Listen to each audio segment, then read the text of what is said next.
Bienvenido nuevamente a lo que todo cristiano debe saber. Mi nombre es Carlos Alberto Ruiz. Continuaremos hablando acerca de la serie de las maldiciones generacionales. Hoy vamos por la parte número 5.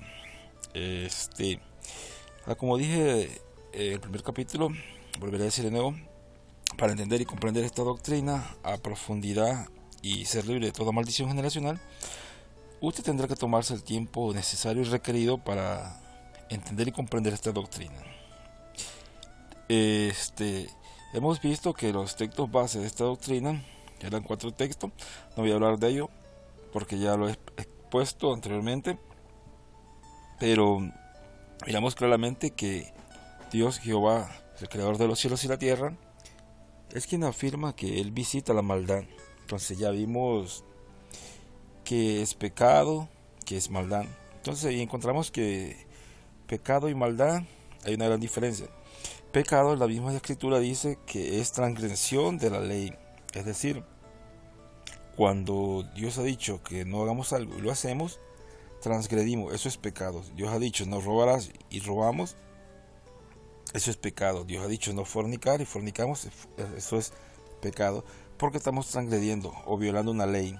Es como que el gobierno de su país o de donde sean diga: hoy no hay salida para los automóviles de las 8 de la noche en adelante, es prohibido, y el que salga se le va a poner una multa, y usted sale, usted sabe que lo agarra la policía de tránsito y le va a poner una multa. Entonces eso es pecado, infracción de la ley. Y entonces miramos claramente que hay una diferencia entre lo que es pecado y maldad. Como dijimos, pecado es transgresión de la ley. Aunque a muchas personas pueden transgredir quizás solo un mandamiento, pero también miramos que puede transgredir un solo mandamiento de la escritura y quizás guardar los otros.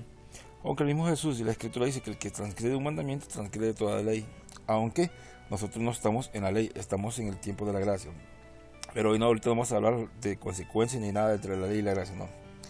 Lo importante aquí es saber qué es pecado. También miramos que la ley, también miramos que abón, o sea, maldad o iniquidad, que es abón, es vivir sin ley. ¿Y cómo deducimos eso? Fácilmente, porque la palabra griega para maldad nos dice claramente que es vivir sin ley. La palabra anomia significa vivir sin ley o no estar sujeto a ley. Pero ya hemos hablado que no se refiere a la ley humana, sino que a la ley de Dios. Porque hoy en día entendemos que las leyes humanas aprueban muchas cosas que son, por decirlo así, aprueban muchas cosas que van en contra de los mandamientos de Dios. Entonces, algunas leyes son tan injustas que, como por ejemplo en algunos casos, diputados que no han cotizado nada para tener una pensión, 4 años, y a veces está en meses, donde hay uno que renuncia y el otro toma su lugar, toma una pensión donde mucha gente lleva 40 años cotizando y no. Entonces, lo que quiero, las leyes son diferentes entre la ley de Dios y la ley de los hombres.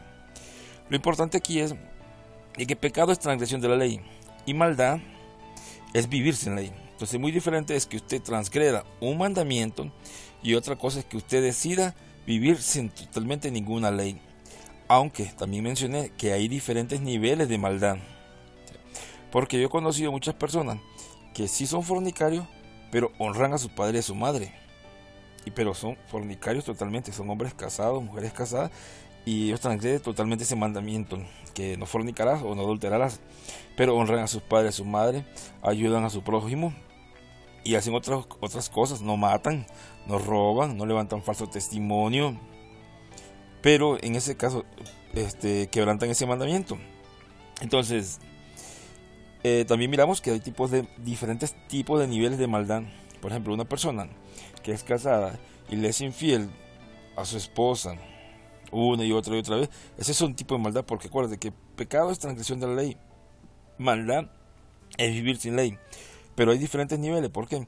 Aquella persona, conociendo que fornicar es malo, es desagradable ante Dios, y lo hace una, dos, tres veces y cientos de veces, eso se convierte en un nivel de maldad. ¿Cómo podemos deducir eso? Deduzco esto. Porque la misma escritura da ejemplos. Por ejemplo, Dios dice, voy a esperar que el amorreo llegue hasta el colmo de su maldad para visitarlos. Y en ese momento los descendientes de Israel iban a entrar a la tierra del amorreo, el cananeo, el fereceo, el eteo y todo eso demás. Entonces hay niveles. Por ejemplo, un fornicario que traiciona a su esposa 5, 10, 20, 30 años, le es infiel, esa persona tiene un nivel de maldad en esa área. Pero no, en esa área vive sin ley, aunque puede guardar la otra parte. Diferente es llegar a una maldad plena, como en el libro Romano capítulo 1 habla claramente. Entonces entendamos que tanto en hebreo como en griego, pecado es errar al blanco, fallar, ya sea consciente o deliberadamente, hacer eso o erróneamente. En segundo lugar, maldad o iniquidad, que es vivir sin ley, ya sea en ciertos mandamientos o totalmente. Y en la historia hemos encontrado miles de personas que han vivido en total anomia, sin ley. Y este mundo cada día va más y más hacia ese lugar, a vivir sin anomia totalmente. Bueno, ahora vamos a hablar, vamos a continuar, pero dado que sabemos que Dios es el que visita la maldad, entonces, y que para llegar a la maldad hay que ser el primer practicante del pecado. O sea, y hice también en el capítulo anterior una diferencia entre qué es pecar y practicar el pecado. Usted por X razón, necesidad, pudo haberse robado algo para suplir una necesidad y quizás sea la única manera, la única vez que lo haya hecho. Aunque es pecado, eso no lo hace a usted practicante de ese pecado. Es algo muy diferente, como y puse el ejemplo, Lionel Messi practica y vive del fútbol. En cambio, si usted digamos que se robó, digamos, $5 para comprarse algo, usted se robó $5 para comprarse algo, eso usted no lo hace un practicante de maldad, sino todo lo contrario. Usted solo pecó por una necesidad, pero el practicante es aquella persona que tiene el hábito continuo. Entonces hicimos la diferencia entre pecar y practicar el pecado, que es algo continuo.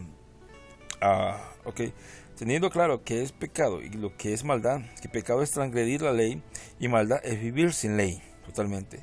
Como en el caso del anticristo que ya he mencionado, que la escritura en el Nuevo Testamento le llama el anomos, que es el hombre que vive sin ley. Entonces, eso es lo que Dios visita, la maldad de aquellos que viven sin ley totalmente. Y eso es lo que visita Dios, la tercera y cuarta generación de aquellas personas que viven sin ley. Y recuerda que el texto base de la doctrina de las maldiciones generacionales dice claramente que Dios visita la maldad de los padres, de los hijos, de los nietos, de los tetranietos, hasta la tercera y cuarta generación de los que le aborrecen. Aunque los maestros de las maldiciones generacionales dicen que si por ejemplo mi papá fue un adúltero, por causa de él yo heredé una maldición, cosa que la Biblia no enseña y más adelante lo vamos a ver. Pero ahora, a continuación, en este capítulo vamos a ver cómo el pueblo de Israel era perdonado cuando él pecaba. Entonces, ¿qué debían hacer en Israel cuando se pecaba? Habían 4 clases y otras más que también voy a hablar aquí, pero las principales son estas: sacrificios por los pecados del sacerdote. Cuando el sacerdote pecaba, tenía que presentar un sacrificio por sus pecados. Sacrificio por los pecados del pueblo en general. Cuando todo el pueblo pecaba en un pecado igual, común, ellos tenían que ofrecer su sacrificio. Sacrificio por el pecado de un gobernante. Cuando un gobernante pecaba, tenía que ofrecer un sacrificio. Y sacrificio por los pecados personales, por los pecados propios de una mujer o de un hombre. O sea, ellos tenían que ofrecer su sacrificio. Entonces, entendiendo eso, vamos a ver claramente qué es lo que tenía que hacer una persona cuando cuando pecaba. Bueno, vamos a comenzar con el sacerdote. Cuando el sacerdote hacía la ofrenda de expiación, tenía permitido tomar, me salté aquí, no era aquí, tenía que abrir, ¿Qué debían hacer los israelitas? ¿Qué ordenó Dios a los israelitas? ¿Qué tenían que hacer para que sus pecados fueran perdonados en el antiguo pacto? ¿Okay? ¿Por qué es importante entender esto? Porque primero vamos a ver, ya hemos visto lo que es pecado, lo que es maldad y sus diferencias. Ahora vamos a ver qué tenía que hacer cada israelita en el antiguo pacto. Recordemos que la doctrina de las maldiciones generacionales, según los maestros, toman los 4 textos base del antiguo pacto. Entonces, ¿qué vamos a ver? Cómo Dios perdonaba en el antiguo pacto los pecados, y luego en el próximo capítulo, o si me alcanza en este, según el tiempo, vamos a ver cómo Dios perdonaba la maldad en el antiguo pacto. ¿Por qué es importante esto? Porque si nosotros sabemos cómo Dios perdonaba los pecados a los israelitas en el antiguo pacto, y cómo Dios limpiaba a la nación de israelitas, a los israelitas de la maldad en el antiguo pacto, por ende toda revelación que diga profeta, apóstol, lo que sea, es falsa. Por ejemplo, hay predicadores que dicen de que hay un predicador, no recuerdo el nombre, pero él es de África. Él dice que Dios le dio una revelación, una visión, como que la gente tiene que ser libre de la maldad. Hay otro que dice que con la sangre del prepucio uno rocia, dice la sangre del prepucio sobre la persona fornicaria y adúltera, que esa sangre te libre del espíritu, la maldición de adulterio que está sobre la persona. Y así sucesivamente encontramos que cada persona o maestro de esto dicen una nueva revelación que Dios le ha mostrado de cómo ser libre de la maldad que supuestamente heredamos. Entonces, entendiendo cómo Dios perdona el pecado, cómo Dios limpiaba a la nación de Israel en el antiguo pacto, bíblicamente, usted se va a dar cuenta que todas esas revelaciones son falsas. ¿Por qué? Porque si la doctrina de las maldiciones generacionales existiese, el mismo antiguo pacto sale ahí. En el mismo antiguo pacto Dios enseña cómo limpiar el pecado y cómo ser libre de la maldad. Entonces, por ende, si ya está en el antiguo pacto como la nación de Israel tenía que ser libre de la maldad, por ende toda revelación que venga añadiendo algo es falsa, porque sería imposible que Dios no le haya dado esa revelación a los israelitas cuando Él aclara y deja claro que cómo tenía que ser libre y qué tenían que hacer en ese momento en el antiguo pacto. Luego, más adelante, capítulos más adelante, vamos a ver cómo en Cristo Jesús nosotros somos limpios de la maldad. Pero recordemos, la doctrina de las maldiciones generacionales, ellas están basadas en el antiguo pacto. Y en el mismo antiguo pacto enseña a Dios cómo ser limpio, que nuestros pecados, que los pecados de los israelitas fueran perdonados. Y ahí mismo en el antiguo pacto Dios le dejó a los israelitas cómo tenían que ser limpios de la maldad, ya sea de ellos o de sus antepasados, si fuese que existiesen las maldiciones generacionales. Pero vamos a verlo, es esto, ok. Sabiendo que vamos a ver el texto, esto que estaba leyendo ahí, sabiendo que tenía que ser la expiación, porque para que ustedes entiendan, quise hablar primero del pecado, pero la maldad es quitada en el día de la expiación. Les dejo tarea que comiencen a leer eso. Entonces, dice Hebreo 9:6, y así dispuesto estas cosas, en la primera parte del tabernáculo entran los sacerdotes continuamente para cumplir los oficios de culto. Recuerde que dice que en la primera parte del tabernáculo, ¿cuál era? El atrio. Ahí entraban los sacerdotes continuamente para cumplir los oficios del culto. ¿Cuáles oficios del culto? O sea, por los pecados de la gente. Porque el sumo sacerdote, el día de la expiación, que vamos a ver más adelante, una vez al año entraba para limpiar a la nación de la maldad. Y por eso les invito a que lean para el próximo capítulo, vayan de antemano leyendo ustedes lo que es como el día de la expiación, el Yom Kippur. Ok, vamos a ver, en el antiguo pacto, según la posición que la persona tenía en el pueblo, debía hacer un sacrificio para que la culpa de su pecado fuera retirada. Veamos los casos que la Biblia nos presenta. Algunos, hay más. Sacrificio por los pecados del sacerdote. Cuando el sacerdote pecaba, tenía que ofrecer un sacrificio. Cuando el pueblo en general, toda la nación, pecaba en un mismo pecado, tenía que ofrecer un sacrificio también. Sacrificio cuando un gobernante, como en el caso de David, pecaba, tenía que ofrecer un sacrificio también. Y recuerden que esta ley fue dada antes de que tuvieran gobernantes como reyes. Sacrificios por los pecados personales, o sea, un día fuera una mujer o un hombre que pecara, Dios había instituido como que un hombre y una mujer fueran limpiados. Ok, empecemos conociendo qué debía hacer el sacerdote para librarse de la culpa de sus pecados cuando pecaban. ¿Por qué con el sacerdote? Porque la base, el cimiento de la nación de Israel eran los sacerdotes. Ellos los que se encargaban de oficializar el culto ante Dios por el pueblo. Ellos eran los que se ponían a favor del pueblo. Cuando el sacerdote pecaba, Levítico 4 del versículo 3 al 12. Voy a leer este texto aquí mejor en la Biblia. Quiero los primeros versículos que no los tengo aquí. Vamos al texto número, capítulo 4. Dice, capítulo 4, versículo 1. Habló Jehová a Moisés diciendo, oiga, Jehová le habló a Moisés.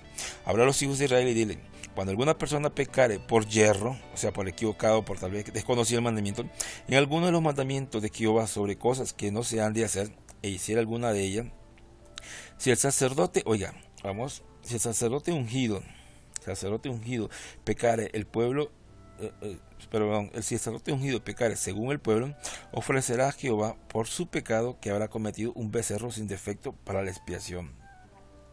Entonces, el sacerdote cuando pecaba, lo que tenía que hacer era traer un becerro, dice, traer un becerro a la puerta del tabernáculo de reunión delante de Jehová, y pondrá sus manos sobre la cabeza del becerro y degollará delante de Jehová el becerro. Oiga, ¿qué tenía que hacer el sacerdote cuando pecaba? Traerá el becerro a la puerta del tabernáculo, o sea, a la entrada de reunión delante de Jehová, y pondrá sus manos sobre la cabeza del becerro y lo degollará delante de Jehová. Aquí ciertamente no dice lo que voy a mencionar ahorita, pero ¿qué simbolizaba este acto cuando los sacerdotes imponían su mano sobre el becerro? Eso simbolizaba, y ellos venían y decían, este animalito muere por mi culpa, o sea, entendiendo que ese animalito, por culpa de su pecado, moría ese animalito. Entonces, el sacerdote cuando ponía su mano sobre el animalito, le ponía la mano sobre el becerro y lo degollaba. O sea, reconociendo que la culpa de él era traspasada o transmitida al becerro. El verso 5 dice, y el sacerdote ungido tomará de la sangre del becerro, o sea, ese era otro sacerdote. Si un sacerdote pecaba, iba de otro sacerdote, y el sacerdote ungido tomará la sangre del becerro. Cuando habla el sacerdote ungido, era el sumo sacerdote, y traerá al tabernáculo de reunión. O sea, el sacerdote ungido tomará la sangre del becerro y la traerá al tabernáculo de reunión. Y morará el sacerdote su dedo en la sangre y rociará aquella sangre 7 veces delante de Jehová hacia el velo del santuario. Entonces, agarraba el sacerdote la sangre y comenzaba con sus dedos a salpicar. Y el sacerdote pondrá de esa sangre sobre los cuernos del altar del incienso aromático, que está en el tabernáculo de reunión delante de Jehová, y echará el resto de la sangre del becerro al pie del altar del holocausto que está en la puerta del tabernáculo de reunión. Y tomará del becerro para expiación de toda su grosura, la que cubre los intestinos y la que está sobre eso. Bueno, aquí miramos el ritual. En fin, todo el ritual que tenía que hacer el sacerdote para que su pecado fuera quitado. Luego vamos al verso 13. Bueno, vamos al verso 12. En fin, todo el becerro sacará fuera del campamento a un lugar limpio donde se echan las cenizas, y lo quemará fuego sobre la leña en donde se echan las cenizas será quemadero. O sea, cuando un sacerdote pecaba, tenía que traerá, como dice el verso 4, traer un becerro a la puerta del tabernáculo de reunión delante de Jehová, y pondrá su mano sobre la cabeza del becerro y lo degollará delante de Jehová. Así era que si un sacerdote pecaba, él tenía que hacer este sacrificio, y así eran sus pecados perdonados. De esa manera, pecaba un sacerdote, tenía que hacer este sacrificio y todo lo que dice estos textos, y así su pecado era expiado. Luego, el verso 13 dice, ¿qué pasaba si toda la congregación de Israel hubiera errado? Oiga, toda la congregación, y el hierro estuviera oculto a los ojos del pueblo. ¿Ya? El pueblo no se daba cuenta y hubiera hecho algo contra alguno de los mandamientos de Jehová en cosas que no se han de hacer, y fuera inculpable. Luego que llegue a ser conocido el pecado que cometieren, la congregación ofrecerá un becerro por expiación, y lo traerán delante del tabernáculo de reunión. O sea, El mismo casi sacrificio que hacía el sacerdote, hacía la nación. Aquí le puedo dar un ejemplo, voy a buscarlo aquí, que por aquí yo lo puse. Por ejemplo, por ejemplo en el caso de Josué, capítulo 7, versículo 1, pero los hijos de Israel cometieron una prevaricación en cuanto al anatema, porque Acán, hijo de Carmí, hijo de Sabdín, hijo de Sera, de la tribu de Judá, tomó del anatema, y la ira de Jehová se encendió contra los hijos de Israel. Israel ha pecado, y aún han quebrantado mi pacto que yo les mandé, y también han tomado el anatema, hasta han hurtado, han mentido, y aún lo han guardado entre sus enseres. Entonces, en el mismo capítulo, Dios manda a la nación a purificarse por el pecado. Josué 7:13. Levántate, santifica al pueblo, y di: santificaos para mañana, porque Jehová el Dios de Israel dice así: anatema hay en medio de ti, Israel. No podrás hacer frente a tus enemigos hasta que hayas quitado del anatema en medio de vosotros. Entonces podemos ver claramente de que cuando la nación de Israel, como caso aquí, o sea, por un hombre cayó el juicio sobre toda la nación, un pecado de hierro. Entonces dicen, tenían que ofrecer un becerro por expiación, y lo traerán delante del tabernáculo de reunión, y los ancianos de la congregación pondrán sus manos sobre la cabeza del becerro delante de Jehová, y en presencia de Jehová degollarán aquel becerro. Oiga, mira, cuando el sacerdote pecaba, él imponía sus manos sobre el becerro que era para sacrificio. De igual manera, cuando la nación de Israel pecaba, los ancianos de la congregación pondrán, dice, sus manos sobre la cabeza del becerro delante de Jehová, y en presencia de Jehová degollarán aquel becerro. Y el sacerdote ungido meterá la sangre del becerro en el tabernáculo de reunión, y mojará el sacerdote su dedo en la misma sangre, y rociará 7 veces delante de Jehová el velo. Y de aquella sangre pondrá sobre los cuernos del altar que está delante de Jehová en el tabernáculo de reunión, y derramará el resto de la sangre al pie del altar del holocausto que está a la puerta del tabernáculo, y le quitará toda la grosura, y la hará arder sobre el altar, y hará de aquel becerro, como hizo con el becerro de expiación, lo mismo hará de él, así el sacerdote de expiación por ellos, y obtendrán perdón. Entonces podemos ver que cuando la nación de Israel desobedecía un mandamiento, o sea, un becerro, o sea, como pueblo en general presentaban delante del sacerdote y hacían este sacrificio, y de esta manera se le perdonaba el pecado que habían cometido la nación de Israel. Cuando vamos a ver, vamos ahora a leer qué sacrificio debía presentar un gobernante. Cuando un gobernante de la nación de Israel pecaba, ¿qué sacrificio debía ofrecer? Bueno, vamos a aquí la escritura más fácil, mejor. Dice: cuando pecare un jefe e hiciere por yerro algo contra alguno de todos los mandamientos de Jehová su Dios, sobre cosas que no han de hacer, y pecare, luego que conociere su pecado que cometió, presentará por su ofrenda un macho cabrío. Supongamos que un jefe, como el caso de David o cualquier rey, cometía un pecado y no se daba cuenta que había cometido ese pecado. Cuando él se daba cuenta, automáticamente él tenía que hacer este sacrificio. Dicen: luego que conociere su pecado que cometió, presentará por su ofrenda un macho cabrío sin defecto, y pondrá su mano sobre la cabeza del macho cabrío, y lo degollará en el lugar donde se degüella el holocausto delante de Jehová en expiación. La palabra expiación es para perdón, para que el pecado fuera quitado. Okay. Y con su dedo el sacerdote tomará la sangre de la expiación y la pondrá sobre los cuernos del altar del holocausto. Algo importante, recordemos que la escritura dice que la ley, o sea, los mandamientos de la ley, todo era sombra de los bienes venideros, o sea, del sacrificio verdadero que Jesucristo hizo. Entonces, por medio de estos sacrificios, el sacerdote, el pueblo o el rey o el gobernante que pecaban, su pecado era quitado. Hoy sabemos que a través de Jesucristo nuestro pecado es quitado. Entonces, esto es lo que tenía que hacer la nación de Israel cuando pecaba, o sea, fuera sacerdote, fuera gobernante o fuera el pueblo entero. Luego, con su dedo el sacerdote tomará la sangre de la expiación y la pondrá sobre los cuernos del altar del holocausto, y derramará el resto de la sangre al pie del altar del holocausto. y quemará toda la grosura sobre el altar, como la grosura del sacrificio de paz. Así el sacerdote hará la expiación de su pecado y tendrá perdón. Okay. Queda claro que de esa manera, por ejemplo, alguien del pueblo, un jefe del pueblo pecaba, igual como si ustedes se notan, es casi el mismo sacrificio y los mismos requisitos para el sacerdote, para la nación o para un gobernante.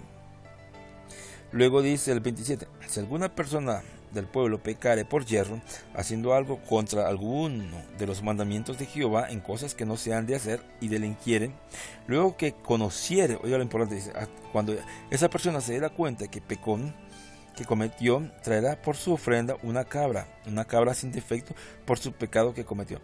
Podemos ver claramente que todos los sacrificios, ya fuera del sacerdote, de la nación, de un gobernante o de una persona individual que pecaran, todos tenían que ser un animal sin defecto, totalmente. Y pondrá su mano sobre la cabeza de la ofrenda de la expiación y degollará en lugar del holocausto. Podemos ver que estos 4 sacrificios que hemos visto, el del sacerdote, el de la nación, cuando pecare, el del gobernante y ahorita el de una persona, todos tenían que poner su mano sobre el sacrificio cuando lo degollaran. Luego con sus dedos el sacerdote tomará de la sangre y la pondrá sobre los cuernos del altar del holocausto y derramará el resto de la sangre al pie del altar y le quitará toda la grosura de la manera que fue quitada la grosura del sacrificio de paz, y el sacerdote la hará arder sobre el altar en olor grato a Jehová, y así hará el sacerdote expiación por él y será perdonado. Automáticamente cualquier pecado que haya cometido una persona en la nación de Israel haciendo este sacrificio era perdonado. Bueno, voy a retractarme, no cualquiera, porque había ciertos pecados que eran con la pena de muerte. Y por su ofrenda por el pecado trajere cordero, hembra sin defecto traerá.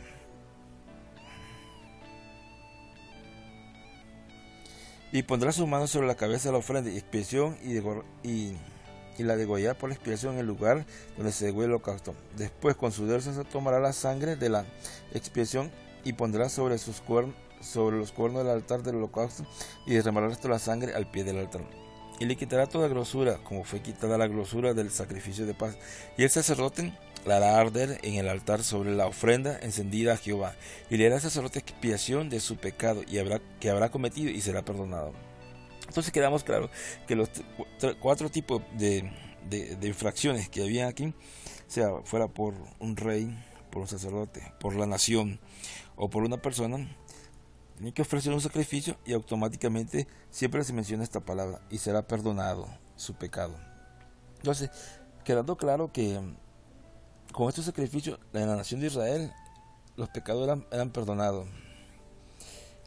Habían otros también, por ejemplo, otros sacrificios que debían presentar ofrendas por los pecados, por ejemplo en el caso de dar falso testimonio, inmundicia ceremonial o por jurar premeditadamente. Ok, miremos unos casos. Por ejemplo, vamos a ir a Levítico capítulo 5.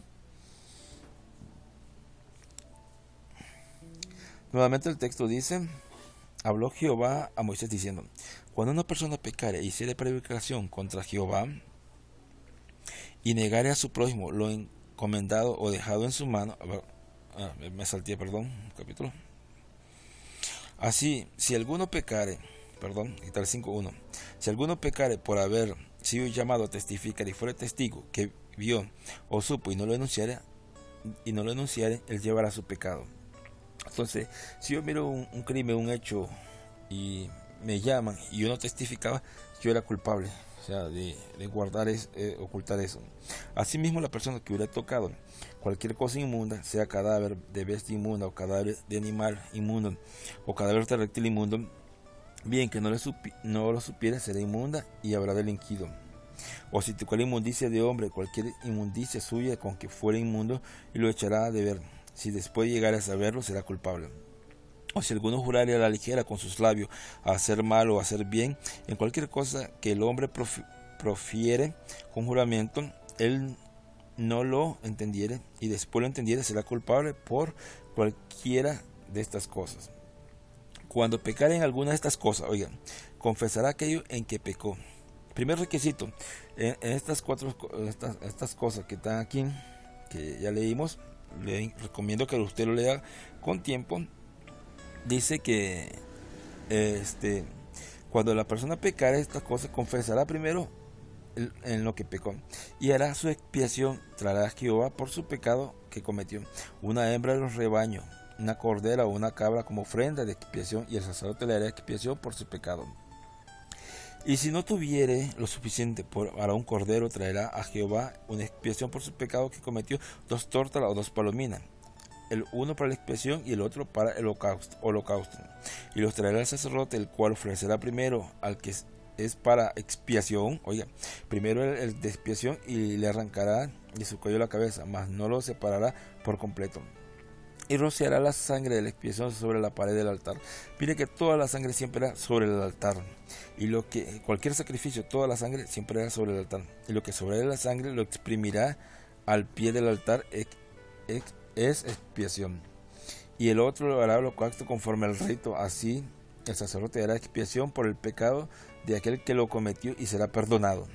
Entonces queda claramente que esta era la manera en que Dios perdonaba los pecados. Mas si no tuviera lo suficiente para 2 tortas o 2 palominos, el que pecó traerá como ofrenda la 10ª parte de una efa de flor de harina para expiación. No pondrá sobre ella aceite, ni sobre ella pondrá incienso, porque expiación. Si era muy pobre y no tenía para comprar 2 palomitas, Dios le dice: ok, yo sé que habrán pobres en la nación, entonces que hagan para que sean perdonados, un efa de flor de harina. No pondrá sobre ella aceite, ni sobre ella pondrá incienso, porque es expiación. Y hará el sacerdote expiación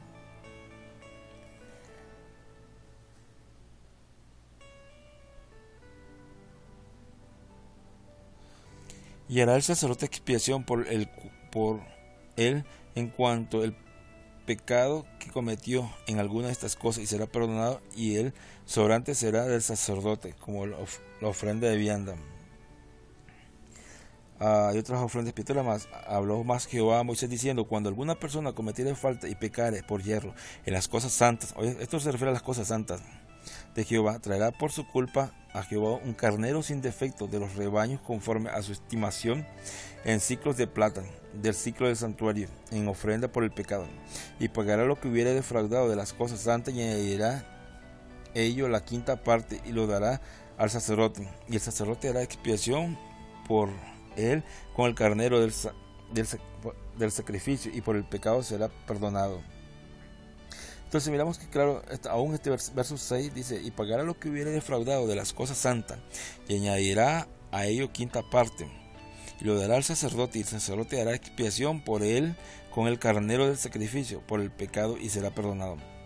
Finalmente, si una persona pecare o hiciera alguna de todas aquellas cosas que por el mandamiento de Jehová no se han de hacer, y aún sin hacerlo a sabiendas, es culpable y llevará su pecado. Traerá pues al sacerdote para expiación, según los estimes, un carnero sin defecto de los rebaños, y al sacerdote le hará expiación por el yerro que cometió por ignorancia, y será perdonado. Es infracción y ciertamente delinquió contra Jehová. Entonces, aquí, si usted investiga más y lee más acerca del libro de Levíticos, usted va a encontrar aquí claramente, esta era la manera en que cuando una persona en la nación de Israel pecaba, este es lo que Dios dejó para cómo la nación de Israel debía ser quitado su pecado. De igual manera, recordemos que la ley, como dice la misma escritura, era sombra de todos los bienes venideros. Y como sombra de todos los bienes venideros, sabemos que ahora todos esos animales representaban lo que Jesús vino a hacer por nosotros. Entonces, entendiendo, voy a ir dando un pequeño panorama acerca de lo que pasó en el futuro. En la ley se ofrecían animalitos por los pecados. En el nuevo pacto, el sacrificio y único sacrificio es Jesús. Por eso, en el texto que yo leí en el libro de Hebreo, dice que los sacerdotes estaban continuamente ofreciendo sacrificios en la primera parte del tabernáculo. Entonces, por ende, Jesús presentó un sacrificio una vez por siempre. Pero eso lo explicaremos más después acerca de Jesús. Lo importante aquí es entender cómo Dios perdonaba los pecados de la nación de Israel. El próximo capítulo hablaremos de cómo Dios perdonaba la maldad, y le invito a leer, que investigue y busque de antemano lo que era la fiesta del Yom Kippur o el día de la expiación, porque el día de la expiación es el día que Dios mandaba a toda la nación en ayuno y a pedir perdón, a confesar todos sus pecados y sus maldades. Y de ahí, ustedes recuerdan, si usted ha leído la escritura, usted va a encontrar que en el caso de, por ejemplo, de Oseas, de Nehemías, ellos cuando están restaurando el templo y oran, promulgaron un ayuno, la escritura dice que ellos comenzaron a confesar los pecados de sus padres. Y vamos a ver ahí, cuando confiesan sus pecados, que los pecados de sus padres y las maldades de sus padres. Y ahí vienen los maestros de las maldiciones generacionales y nos dicen, sí, hay que confesar los pecados y las maldades de nuestros ancestros, porque la Biblia lo dice.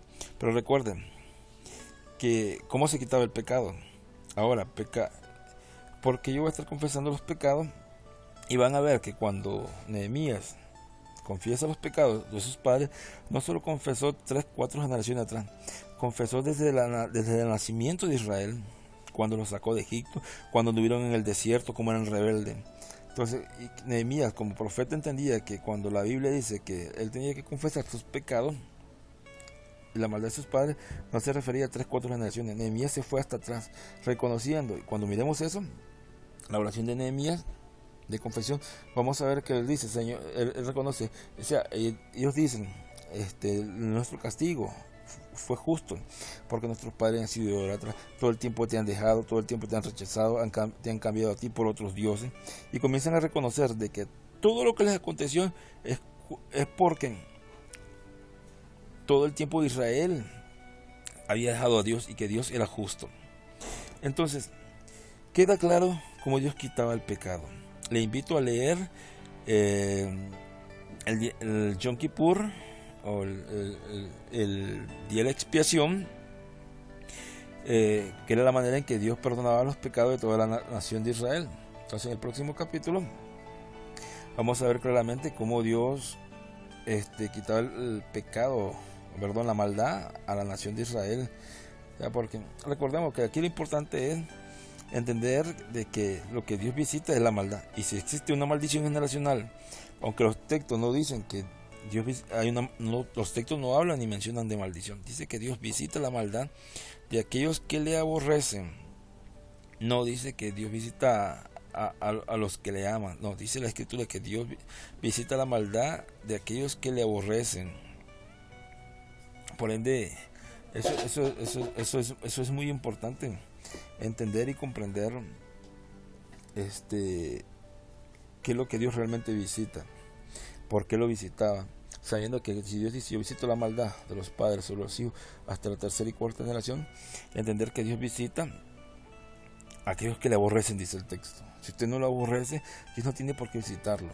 Dios si lo visita, o sea, ni mucho menos Satanás ni ningún demonio, con una maldición, porque usted ama a Dios y le sirve a Dios. Entonces, quedando claro con esto, el próximo capítulo hablaremos sobre cómo Dios quitaba la maldición. Entonces le invito a leer lo que es el día de la expiación de antemano. El Señor me lo continúe bendiciendo. Si tiene algún comentario, alguna duda, me gustaría que lo dejen en los comentarios y que comparte este video y los demás. Y me perdonan si estoy tomando muchos capítulos, pero creo que es necesario para llegar a conocer la verdad, tomarse todo este tiempo. Yo, como le dije al principio, si estás acostumbrado a un cursito de media hora, una hora, y decir que te expongan algo, no, estás en el lugar mal, o estás mal ubicado aquí. Porque para conocer una doctrina no solo es una hora, tienes que agarrar la escritura y pasear por toda ella. Como dice la palabra, la suma de tu palabra es verdad. Con esto les dejo Y cualquier duda o consulta, nos vemos en el próximo capítulo, que vamos a hablar acerca de cómo Dios perdonaba la maldad o limpiaba la maldad de la gente. Porque este tema va a ser importante, porque si Dios, lo que hiciste la maldad, y Dios dejó cómo quitar limpiarnos del pecado, que el pecado fuera perdonado de uno. Y acuérdense que para llegar a la maldad, primero tenía uno que pasar por pecado, porque pecado es transgresión de la ley, y maldad es vivir sin ley. Por ende, si Dios en el antiguo pacto dejó pautas de cómo ser uno limpio de la maldad a la nación de Israel, le dejó pautas, entonces por ende al mismo antiguo pacto si está la solución de cómo la nación de Israel o las personas tienen que ser limpias de la maldad. Toda revelación que haya hoy en día acerca de cómo ser libre de las maldiciones generacionales es una basura, una doctrina de demonios, revelación de demonios y puro engaño. Con esto le dejo. Continuamos en el próximo capítulo viendo lo que es la maldad. Luego miraremos una contradicción entre Éxodo 20 y otros textos, porque si existieran las maldiciones generacionales, Dios no se contradice en su palabra jamás. Con esto les dejo.